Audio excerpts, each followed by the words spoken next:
It's 27 degrees in Abuja, the Federal Capital Territory. It's a beautiful Friday morning. Thank you for joining us on the program Sunrise Daily. I'm Maupe Ogunyusuf. Good morning and welcome. What a week. Oh, wow. I can say that again. What a week we've had. I'm Kayla Magwaja. Thank you so much for joining the show. I mean, I was looking at you all through the week and I was like, whew. Yeah, one day, one trouble. And then yesterday was then the crown of it all. Indeed. Mother of all days. Well, let's take you straight to the seat of power right now. We're bringing you visuals from the 3am zone. And, you know, I actually think it's the most appropriate place to take people to. Because yesterday was really, I think it was people power politics. Everything came into the fore yesterday in this and also was the one who coined that word. I mean, that's just not, those are not my words, but I think it best summarizes basically what happened yesterday. I mean, when last did we get almost all of Nigeria's past leaders gathered around one table? When last did we get, you know, a memory or a trip down history lane talking about what should have happened, what could have been?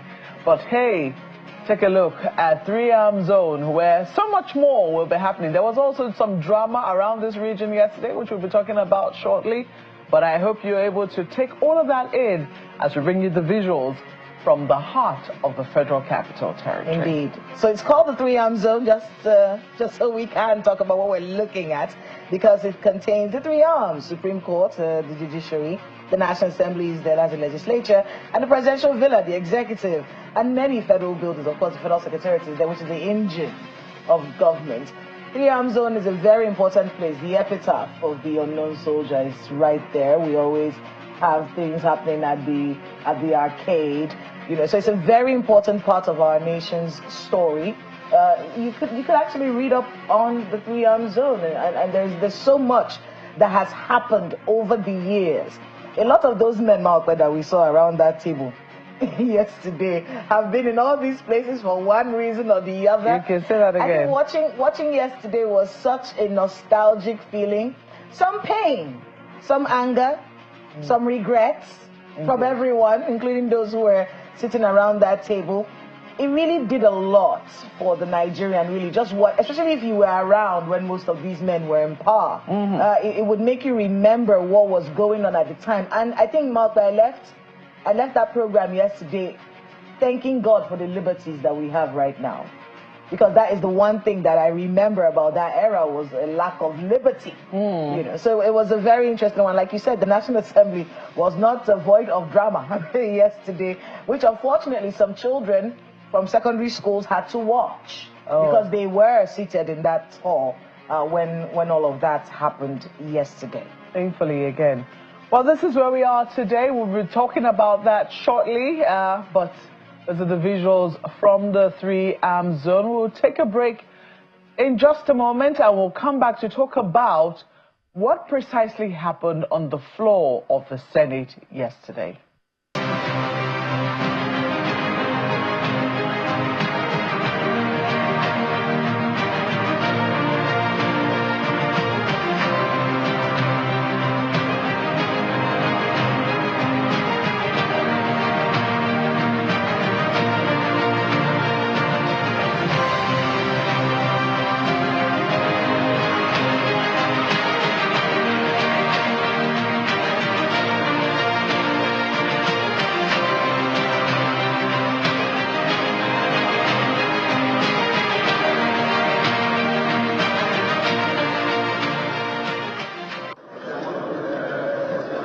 Lawmakers convened for plenary, which began smoothly.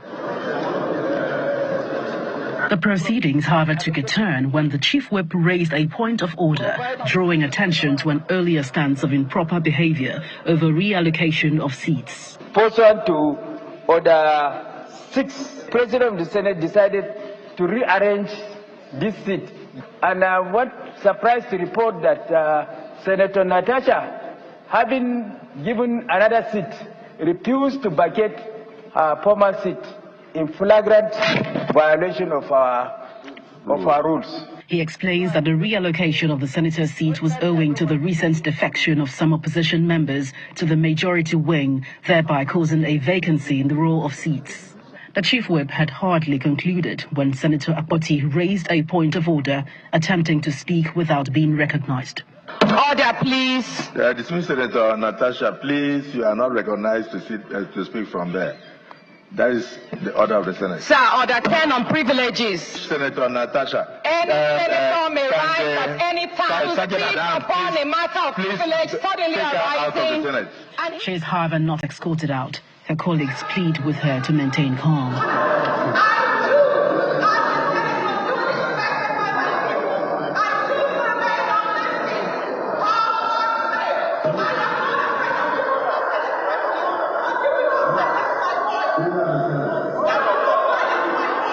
The direct confrontation with the president of the Senate apparently does not go down well with other lawmakers. The reaction from my colleague senator from Kogi State this morning is uncalled for.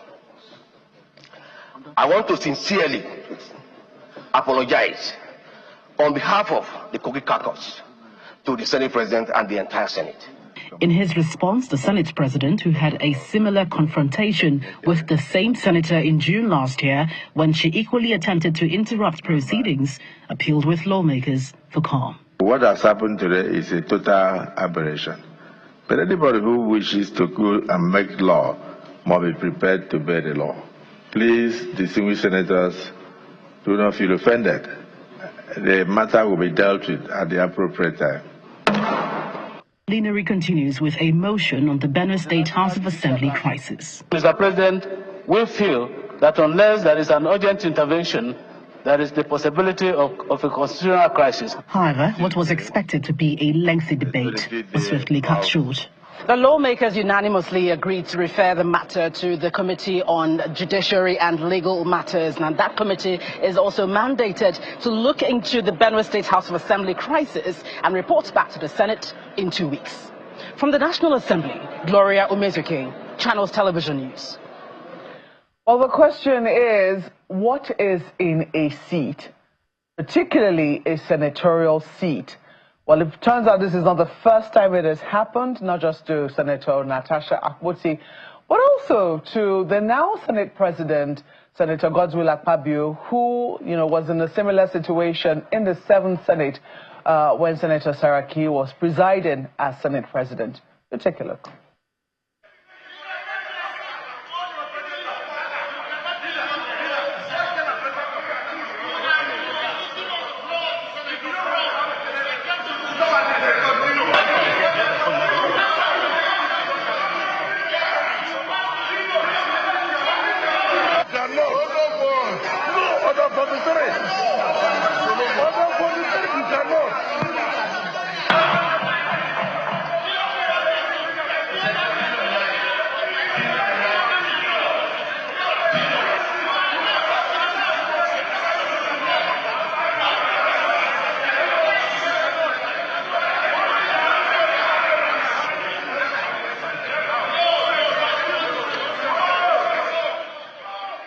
Well, that was the situation a few years ago when Senator Akpabio also had a problem with his seat, and we understand that that was as a result of him being shifted when a mic was not working where it was supposed to be working. I think the Senate President eventually had to intervene there after voices were raised. But we have this morning Senator Yemi Adaramodu, who is the Senate spokesperson, to help explain precisely what are the rules guiding this and what could have transpired yesterday leading to raised voices. Senator Adaramodu, it's good to see you. Welcome and to Sunrise Daily. What precisely is the issue? What is in a senator's seat? Well, good morning, and I want to say good morning to Nigerians and to my very good sisters. So I want to say good morning to and Happy New Year, though belated. Yes, we will ask that question. What is in a seat? The National Assembly, either the House of Representatives or the Senate, runs with rules, self-made rules for that matter. We call it standing rules. That's where we get all our orders, the standing, the orders, the standing rules, and so forth, that guide us. Now, part of this rule is Rule 6, which stipulates that the Senate President or the presiding officer can allot any seat anywhere within the chamber to any senator or House of Representatives member. That was what happened. Meaning that the Senate President would have been acting on behalf of the rest of the senators of the Federal Republic of Nigeria, giving a seat to any senator for that matter. Me be the spokesperson. My seat has been changed 3 times. I didn't make any kind of fuse on it. But what happened yesterday was just perniciously funny. Because one, we believe that every senator must know that there are rules. And even where you have complaints, there are ways of even channeling your complaints. When some members of the opposite party, or even the subsisting party in power, is shifting allegiance, meaning that from PDP to APC, then it means that to the right-hand side, where APC members are, left-hand side, PDP and the other party members from other parties are.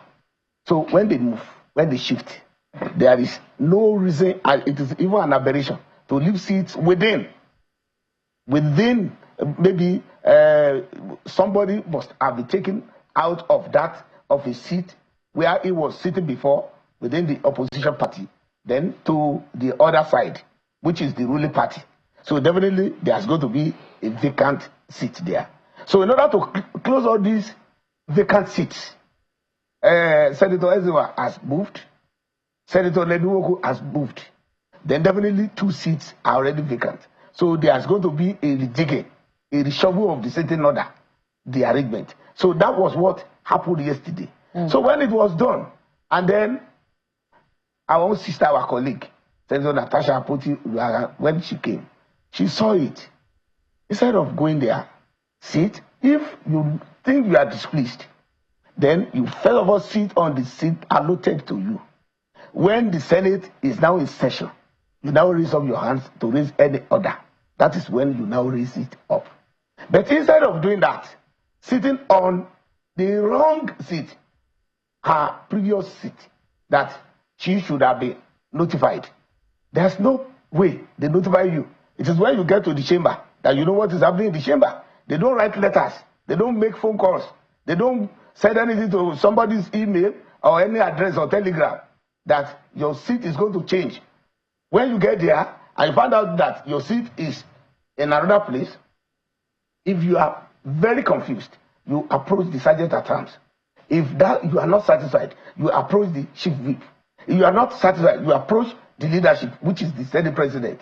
So none of this happened. So yesterday it was just, I saw it as just stomping the teacup. But clearly, shouldn't have at all. Yeah, you just said something which is very important. You know, you just said that she clearly was not notified. She came there and she saw. Nobody will ever notify you. You are never supposed to be notified. You're not supposed to be notified. So you can come. No, when you walk into the assembly, when you walk into the chamber, you are not the owner of the seat. You are not the private owner of any seat. Yeah. No seat. So you can come in. You could have been sitting somewhere. People have a sense of. You could have been sitting somewhere. And then all of a sudden, so every time you come in, you have to. Because I see that the seat of senators. Just a moment, sir. Yes. I see that the seats of senators and even the members of the House of Reps are labeled. Yes. And they're labeled in front. Yes. So what it means is that every time a member of the National Assembly comes in, they have to take a look. Yes, when it means you have to get your you have to take and look again. Yes, when you take a look and it is not there, you call the sergeant at arms to say, please, sorry, where is my new seat? Yes, who will now locate? Oh, Senator. Because they don't. Senator, even you must admit that. Just a moment. Even you must admit that that's a bit tardy. No, it's not tardy. It's not tardy. You don't think Why it's tardy? Not tardy is this. Why it is not tardy is this. If, peradventure, they are the shoveling seats, peradventure they are the shoveling seats, are you telling me that they be writing letters to senators that tomorrow when you are coming, well, maybe not necessarily your seat is Senator. going to be numbered so no. Because the seats are not numbered 1, 2, 3, 4, 5. Not necessarily. It's only designated. The idea it's only designated. The idea is, isn't it courteous To let somebody know. Yes. That look, your chair is going to be changed from such and such a place. To the extent of it being cautious is that when you get to the chambers and you find out that your seat has been moved, you now call the sergeant at arms. That's why they are there. They are not there as decorative flowers. I understand that. That's why they are there. Clearly, it's an issue. Just a second. Wait. A second, sir. Let me tell you something. Yes. If you are asking that question, it means that seats are labeled according to numbers, maybe 1, 2, 3, 4, 5 to 109. If it is like that, then it is pertinent. It will be easier to say that when you are coming tomorrow, your seat is no more number 10, it's now number 15. But seats are not labeled 1, 2, 3, 4, 5. We understand that. It is labeled according to your names. So once it is labeled according to your names, it is the duty of the sergeant at arms, even when you are coming in, to let you know. We get that. And then when the sergeant at arms, wait. Well, hold on a second. You were talking. Just a moment. Let us say what you need. We understand because what you're doing is you're basically letting us know what the rules are. Yes. And that is clear. Yes. What we're saying is clearly these rules may be a little faulty. Let me explain. No, it's not. Hold on, let me explain why. Explain. Because we can see from the past that Senator Akpabio had the same issue. Now we're seeing that Natasha is having the same issue. No. Is it still about changing those seats and not being told before? It's not. Senator Akpabio was given a seat that the speaker, the microphone was not working. And he wanted to make contributions. There's no way you can make contributions when your microphone was not working. It's not about where he was seated. It was not where he was seated. It was because there were no gadgets that can make him be heard where he was taken to. So it's very different from where all gadgets are working. And now seats are not labeled 1, 2, 3, 4, 5, 6. If seats are not labeled 1, 2, 3, 4, 5, 6, now tell me, how am I going to inform somebody whose seat has been changed that tomorrow when you are coming to the chambers, then your seat is where?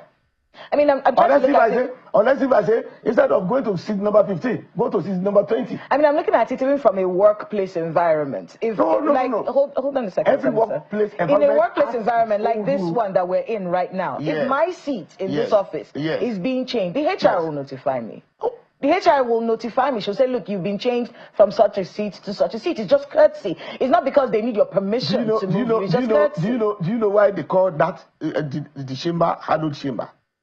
They call this hallowed chamber means, one, when you are coming into that chamber, you have to come early enough. That's one.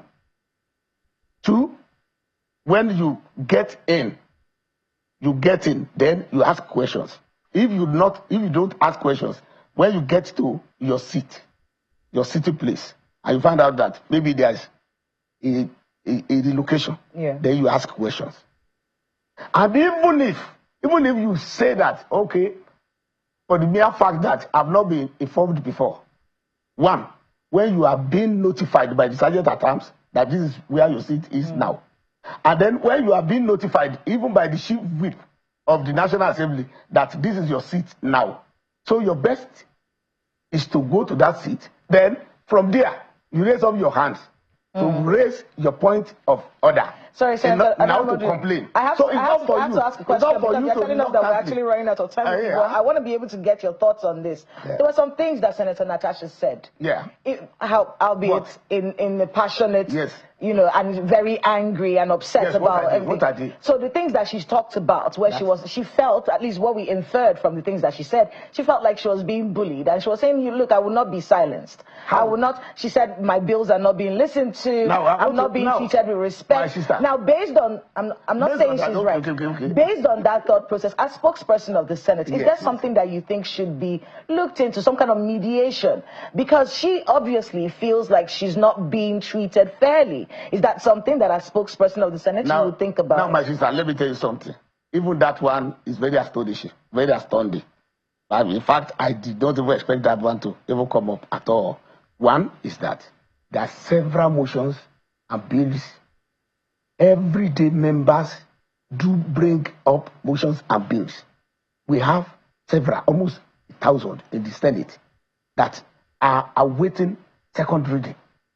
Likewise, and even mine as the spokesperson. And we have 5 hours every day to even work. And we don't work on only bills and motions alone. We have public petitions, we have personal explanation, we have matters of public interest. Then when a matter comes up, the Senate President cannot stop any senator from even contributing. If 108 senators said they wanted to contribute, then Senate President must recognize them. After all those things, meaning that in a day, there was little of those motions and the bills that could be taken. That is one. Then two, has she ever approached the rules and business that were in charge of these motions and bills that was happening to my bills and my motions? Three, has she ever stood up in the Senate for self-explanation or that kind of constitutional reference with point of order that, Mr. Senate President, why are my bills pending, that others are not pending? Because mine are pending, and I'm the spokesperson in the Senate. Mine are pending too. Because we know the workability. Maybe because some of us, we are not as experienced as each other at the same level. So that is about that one. But what we are saying is this: National Assembly is not for content creation in entertainment. It's not for it. It's not for content creation. It's not for me to play to gallery so that I want people to say that, yes, I want to play the underdog. I want people to think that, oh, they are victimizing me. Who? You think I was playing a game? Who? No, I'm not saying that one. I'm not saying that one. I'm saying that generally, National Assembly is for serious business. And, for example, if she is talking like that, like you said, that being bullied, being sidelined or whatever, as a first timer, she had even had 3 committees that she was appointed as chairman. Is it true that she was recently taken off one of them? You are entitled to only one committee to be the chairman. You are entitled to only one, and she is in charge of foreign affairs, NGOs now. So you are entitled to only one. Which one was she removed from? Not removed. Okay. That was it. You know. Let me tell you something about all these removed from or not removed from. Nobody was removed from anywhere. In the Senate, we are very much sure. Okay. We are very much sure. Some of our members do even ask that this is my core competence area. That please, this is where I can serve very well. And then she was initially local content, and now diaspora, foreign affairs, and NGOs, which I think, and I know because I am a member of that committee, and we were in that committee before together, while Senator Ume was the chairman, and then she was very active. So probably she now loved being in charge of, because Senator Ume has already been moved to be the chairman of Southeast Development Committee in the Senate. So somebody who is actively being moved to areas of our core competence, can you say that person is being bullied? Can you say that person is being sidelined? But what I want to say is that at the end of the day, when other senators from Kogi, when they now raised a kind of excuse for her, and then they asked for apology from the Senate. Then she was sitting down, and then she accepted, yes, that an infraction had been done. And then the Senate has pardoned. But what I'm saying is that the Senate President is not acting alone in any case. And then it's an institution. So the Senate President will be looked beyond Senator Goldsmith Pabio. Will be looked at Senate. So just so I can get clarification on that last thing you said there, because my next question was going to be, what next? What next? What's going to happen next? Is she going to be punished? Is she going to apologize? Already, that one is the National Assembly is not a graveyard. Okay. So people will raise voices at times, and then when we raise voices, we are human beings, and then the raw materials to lawmaking is human beings, and then when it is human beings, we have different people, different approaches to issues. So the words of the Senate President saying that this will be looked at another deal, we dealt with. What does that mean? What does that mean? No, it's not a recompense against. It's not a recompense against the senator, because her colleagues from Kogi State, Senator Issa Jibril, representing others, had already tendered apology on her behalf, and then the Senate as a whole had already accepted that tendered apology. So we are not going to revisit that. Yeah, but looking at how much, ruckus have been caused around seats, do you think that, perhaps the Senate, because, I mean, whilst it might be that maybe there were other underlying issues, it's not clear. No. Do you think that, the Senate might want to take a second look at how people are moved? Because it is very interesting that Senator Fabio had the same issue. There was a misunderstanding. There was a reason for his voices were raised and tempers flared. There was a reason for Senator Fabio. I wish we could see the full length of the video. Yes, I mean, I knew it. The Senate president had We were in Nigeria then. Oh, great. I'm glad I was that you not were. in the National Assembly then. Yes, I'm glad, so I'm glad you saw that. But I have seen the snippets. Yeah, but I'm just saying that, do you think, given that it was a matter of sitting as well, do you think that the Senate might be willing to look at how these things are done in such a way that people don't feel? I mean, what's wrong with the little courtesy of telling somebody? Even if you don't know, the precise thing, what's the big deal? Look, let me tell you something. Rules cannot change over one person. That is one. That is one. It's not one Rules person now. We're saying that this is something we've noticed now. The duty of the presiding officer is to realign, rearrange. And when it is done, it is the duty of the sergeant at arms to lead you if there is any confusion at all, if there is any problem at all, to sort you out. And when the sergeant at arms cannot sort you out, then you revert to the leadership. But like you rightly asked, my sister, is that the issue of city shouldn't even be a priority. Number one is that the leadership can use any criteria in city. They can say ranking. They can say, okay, ranking, 2 times, 3 times, sit here. Then newly come, sit here. They can use that criteria. They can decide to say, we want to use according to alphabetical order. They can use that one too. Once they do that one, and you know that is what they have used, then definitely we comply because it becomes the rule of the Senate. Okay, I think that is taken. I think it's a fine place to live in. It becomes the rule of the Senate. That's what the senators have agreed. Yes, that is rule 6. So as long as it is in the rule book, 6. You can even be in the Senate. You can even be in the chamber, and then the leadership can call you and say, please, Senator, move to this side, move to this also place. Senator Adaramodu, you have just said that ranking can be used, and oftentimes these things are a matter of advantage. Do you think that sitting could also be punitive? No, it can never be punitive because there's nowhere in the Senate that you sit that you will not be noticed. Our former Senate President, Senator Ahmad Lawan, chooses to be sitting at the back. He is supposed to be in the front. Did you say he chose? Yeah. Why I said chooses? Because he did not agitate.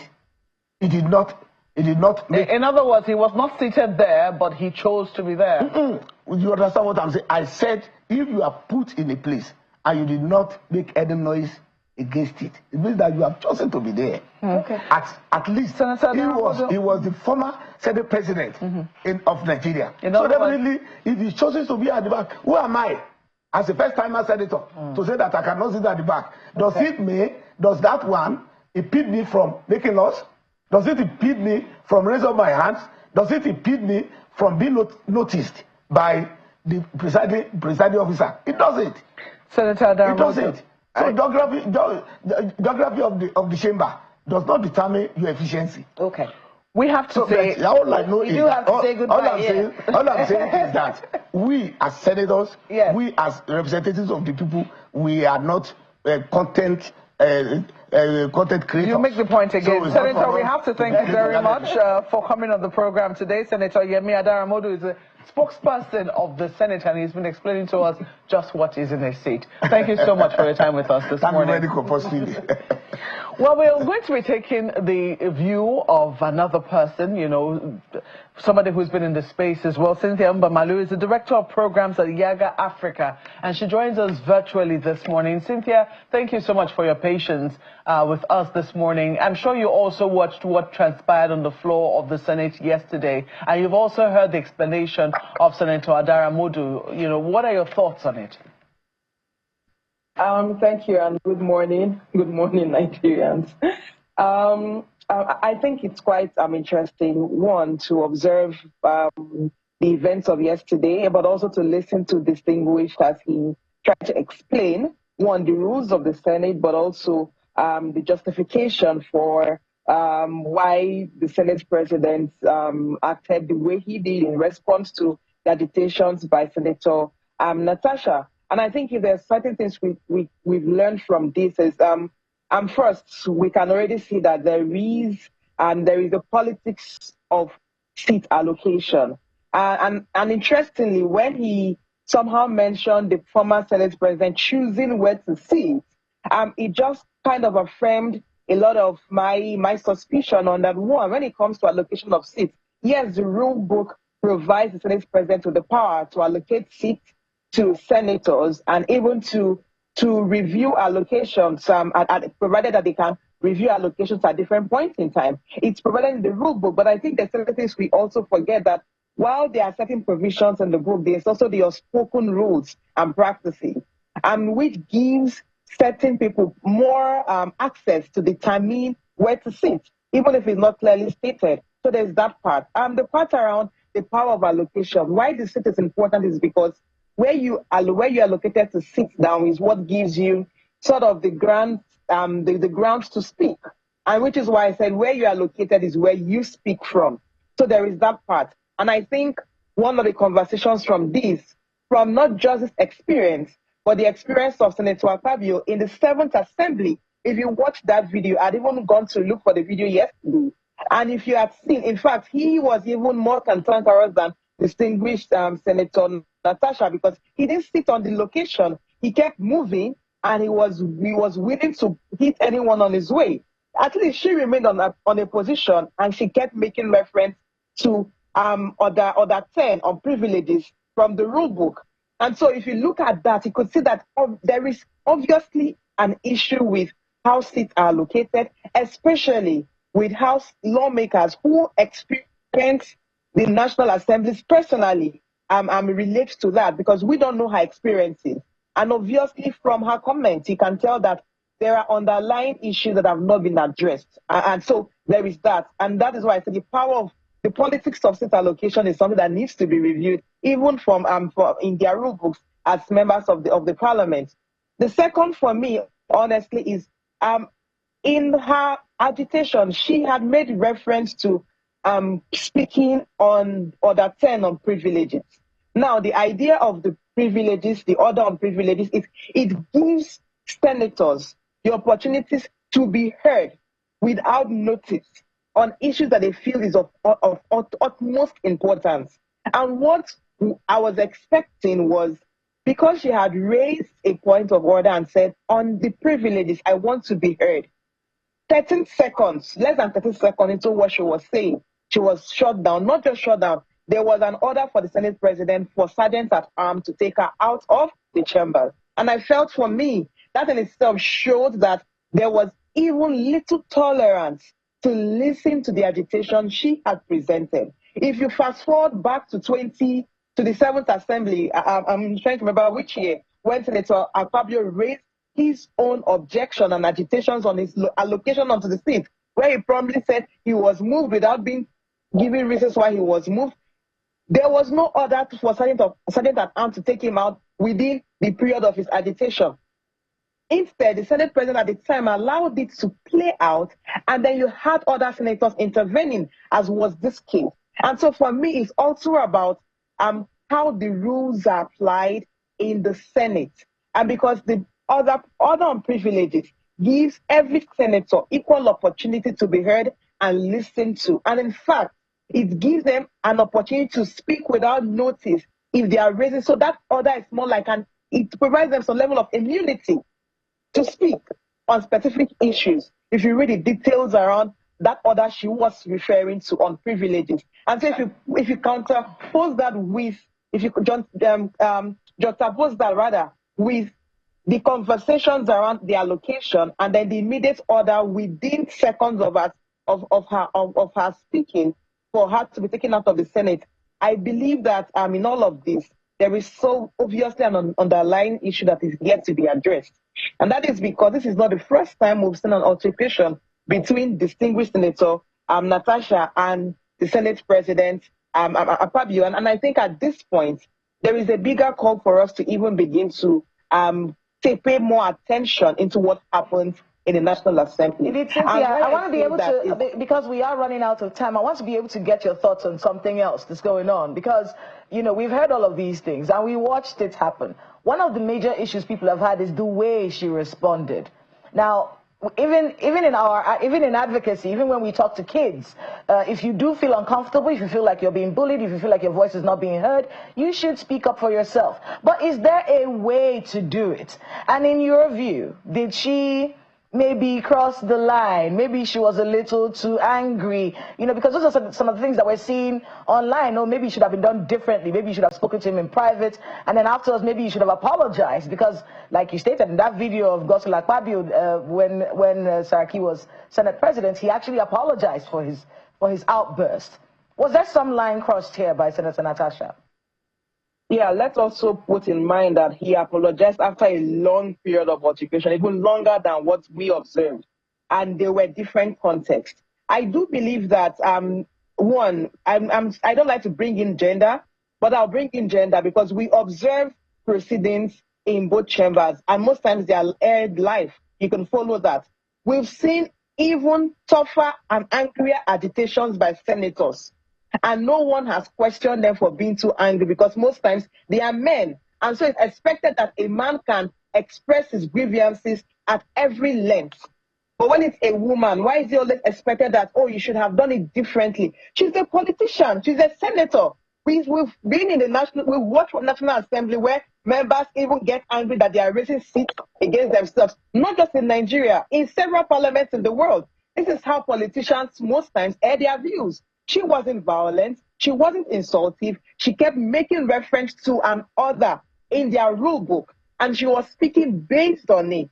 And like I said, I don't know her experiences, but I also think we need to be a lot more fairer to the females who get into politics. We shouldn't judge women with different standards than we judge men. So in this situation, for me, all right, we do have to wrap it up there. Lawmakers get angry and scream, and no one has told them, oh, the way you did that is different. So for me, I actually believe that we shouldn't judge her differently. Rather, for apologies, subsequently, I do believe that, yes, at the end of it, because you're in a member of the Senate, you should be like, okay, I'm sorry if what I said offended you, but I wanted to be heard because of 1, 2, 3, 4. We do have to wrap it up there, Cynthia. But thank you very much for sharing your views with us, and good luck with all the work you have ahead of you. Thank you. Well, Cynthia Mbamalu is the Director of Programs at Yaga Africa. She's speaking with us virtually. We're going to be switching gears very quickly now to another matter, which we already did tell you about, happened right here in the Federal Capital Territory, a much-awaited, make no mistake, it was also in the invitation, a much-awaited book launch of the former military president, General Ibrahim Badamasi Babangida, was launched here in the Federal Capital Territory. It was a moment of many revelations, a moment to also express some regret as to what had happened in 1993 when elections were annulled. But, I mean, that was the highlight of the event. Listening to the very, very masterful review done by Nigeria's former Vice President, Professor Yemi Oshibajo, quite a lot to take out of that particular book launch. But right here in our studios, we have someone who knows very closely the former military president. We have with us Mr. Kasim Afegwa to tell us a little more about why it's taken this long to get this book from the former military president. Mr. Afegwa, it's good to see you this morning. Thank you very much for having me. Better late than never, they say. Some of us who are quite close to him, we've told him repeatedly before now that he needed to put, and capture his own history in his own words, so that posterity will judge him based on that, and they will also have rich information about what factorized some of the decisions he took while in office. And with pressure from different quarters and all that, he finally succumbed. And 32 years later, just like you said, at least he has written his own autobiography in his own words. The book may not capture the entire gamut of what his 8 years represented, but it's a good opening to appreciating, his trajectory while in office. What do you think that the regret which he expressed yesterday, what does it do for the country? I think whatever he said about June 12, regret and missteps, has been said repeatedly, but his voice, has been drowned in the cacophony of voices against that particular action. He has said before now that in interviews and interactions with people that it was better to take a bad decision than not to take a decision at that period, and that he accepts full responsibility for whatever happened under his watch. And so the book is just speaking to a few details here and there. And we should allow him. He's a human being, human error. He has accepted the responsibility as leaders will do. And he has also given us additional information about, issues that came up with respect to June 12. There are quite a number of issues in the book, but the June 12 issue has become a thorny issue, such that it's almost like, obliterating, his lovely and very wonderful achievements while in office.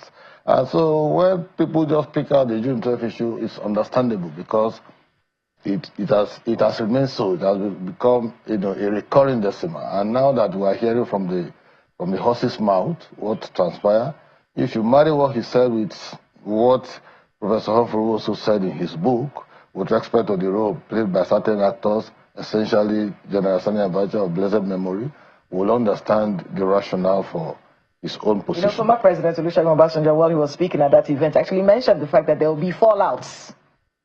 Expectedly. Yeah. And one of those fallouts is what you just mentioned now, the late General Sani Abacha factor.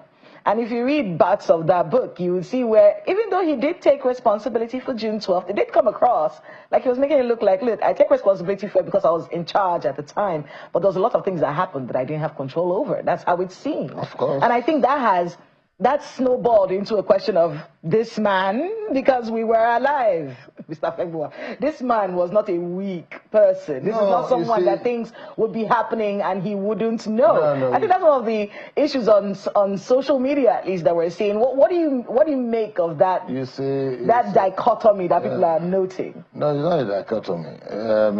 You see, the point must be understood. I think we are taking IBB to be a democratic president, and the answer should be no. He was a military president who got to office by coup plotting, right? And so when you plot coup with your contemporaries, your colleagues and friends, you must, as a matter of necessity, know how to balance power. Because don't forget, it was part of the Buhari coup, and in 20 months, Buhari was removed from office by him. And so when you now have your colleagues who are also angling for that, there were other coups after that. There was the Vasa coup, there was the Gideon Oka post. So you don't take absolute decisions in a way that will offend the sensibilities of those who are your contemporaries, but for whom you have become their #1 citizen. And so military government is very delicate and sensitive, different from a democratic government where you go out to seek for votes and all of that. I used to ask him, I said, the box should stop at your table. When you were in Castina, when there was a test statement saying that June 12 had been annulled, you hardly came back to Abuja. And when you came back, why didn't you just, strike out that particular release and say, no, the thing should continue? He looked at me and he laughed.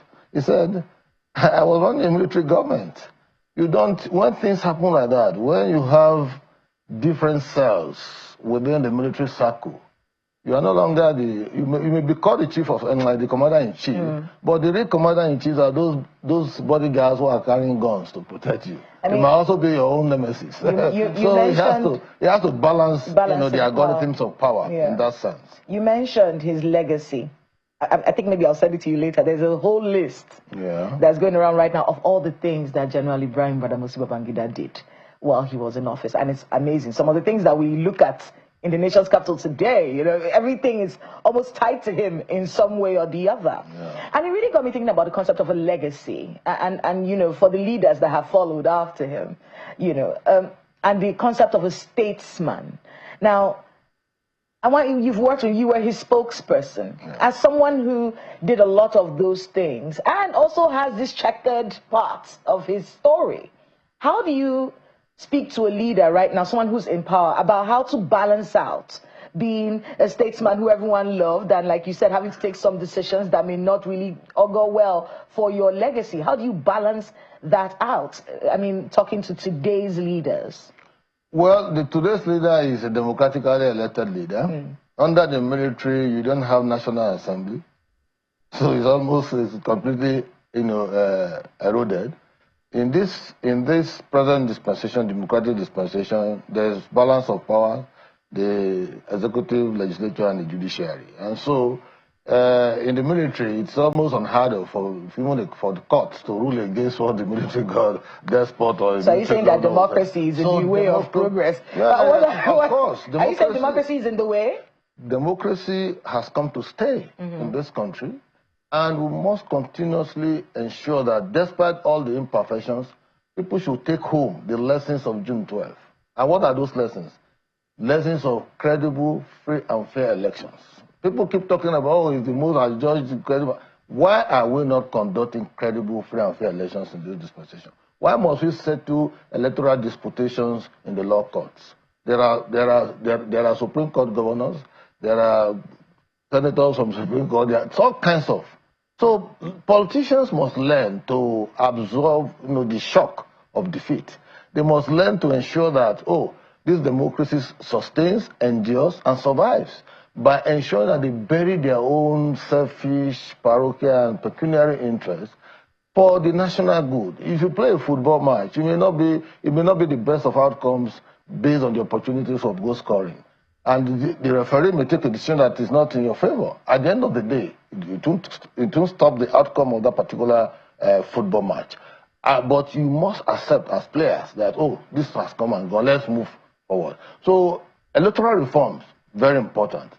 How much of compliance are we ready to, adopt those reforms substantially that will deepen the conversations around good democratic conduct? And so, for a Babangida, for example, you can't take it away from him. I was amused when I heard Dangote said, IBB created the private sector we're talking about in Nigeria today. That's a good recommendation. How many of that kind of scenarios or policy formations are we ready to engage in under a democracy, going through a robust discussion at the National Assembly and all that to move the country forward? That should be agitating our minds at all times. It's interesting, Kayla, just to buttress your point, I'm trying to remember whether it was, the head of state that said, the former head of state that said it, or Senator, I beg your pardon, former President Nana Akufo-Addo, who was talking about engineering a country. He wasn't just there to, govern the people. He was there to engineer a country. And maybe it's no surprise, some of the achievements that were being reeled out. But what I find very interesting, I'm sure a lot of people also found it interesting, Professor Yemi Osinbajo pointed it out in a very humorous manner while he was talking about the circumstances, the complexity of our country. I'm going to read what he said. He says, it's not just a story of the remarkable journey of the former president, Ibrahim Babangida, to the highest levels of public office. It's also the story of a nation, our nation, the Nigerian story. Complex, sometimes unpredictable, sometimes stranger than fiction, but always fascinating. He says many of the key figures in this book who shaped the history of our country are here with us today, demonstrating something truly unique about Nigeria, our ability to move beyond the past and come together. And then he talks about, how General Yakubu Gowon was there. How his ranks were restored, even though he knew that IBB was part of the coup of 1975. Who removed people from power were seated right beside each other. Yeah. And, it looked like we've moved beyond the past, or they have moved beyond the past. But the country continues to bear the consequences of their actions. You see, how do we reconcile that as a people? No, at a point, military coup in Africa and West Africa was fashionable. I think we have gradually moved beyond that now, except for some of our neighbors who decide to, brought the hand of the clock backwards. I'm talking of Niger, Mali and all of that. Okay. But essentially, democracy has become fashionable in Africa and West African sub-region. And to that extent, we must try to play politics of no bitterness. And politics of no bitterness will help us to overlook certain imperfections and look at the bigger picture of the country. For those of them who fought the Civil War, like IBB, for example, what he suffers today is actually a consequence of the Civil War. He received bullets, shrapnel in his lungs, a bullet pierced through his nerves, and, you know, at some point he just... In other words, there were consequences. So, yeah, so for him, they want to see a united Nigeria. They want to continue to see that there is a justification for fighting war of unification. Since a certain part wanted to exit, they said, no, don't go, remain with us. And for those of them who suffered, they want to see a united Nigeria that no matter how imperfect, we are better together as one than for us to go our disparate or separate ways. And so the upcoming politicians and even the existing ones must put, you know, into heart the interest, the larger interest of the country, because when the country survives, then we can pursue our collective and individual aspirations without let or hindrance. But when we continue to agitate and want to alter the apple cart in a way that will also undermine the system, then the problem becomes heavier. So the books are available at Roving Heights and where else? Because I'm sure a lot of people want to read It's just Roving Heights. Between yesterday and today, the kind of phone calls I've gotten, the kind of requests I've gotten, a lot of people want to purchase the book. And I've just spoken to the coordinator, Dr. Yemi Ogumbi, who had given me a directive of where to go to, you know, to get more copies of those who have been asking me since yesterday. And I think shortly it will be on the bookshelves and maybe on the streets. I think, Mr. February, where we will have a problem with you today is if you didn't bring. No, I didn't That's where I say aye. That's where we have a problem I with you didn't bring a copy, but I can assure that I will get one across. You can assure us? I can assure that I will get one across. We'll take that. It's quite an intriguing documentation, and I think people will gain a lot of insight into the man IBB. We'll take that for this Friday morning. Thank you so much for coming on the program this morning. Mr. Kasim Afegwa is a former spokesperson to former military president Ibrahim Badamasi Babangida. He's also a chieftain of the APC. Thank you. It's a pleasure always. Well, do we have some feedback? I see this one now from Festus Akimboiwa. He says, IBB drove us down a pretty bumpy road and we're still trying to navigate our way out of the storm he and his fellow politicians in khaki plunged us into. May God have mercy on him if his regrets and repentance are genuine. Professor Enakana says there must be subtle, I think he's going back to the National Assembly, said there must be subtle and responsible ways to communicate the change of sitting arrangements to any senator. I think it's belligerent and rancorous that any disagreement you suspend a senator. It means you're suspending the whole senatorial zone from participating in the National Assembly, where we have heard that that's not the case. In this particular matter. Yeah, it's dead and buried. That's what they said. The man said dead and buried. Are places of the musical chairs. All right. That's where we'll have to leave the program this beautiful Friday morning. We thank you for letting us be a part of your day. Thank you for watching. I'm Maokwe Ogunyusa. Have a great weekend ahead. I'm Kayla Magwa.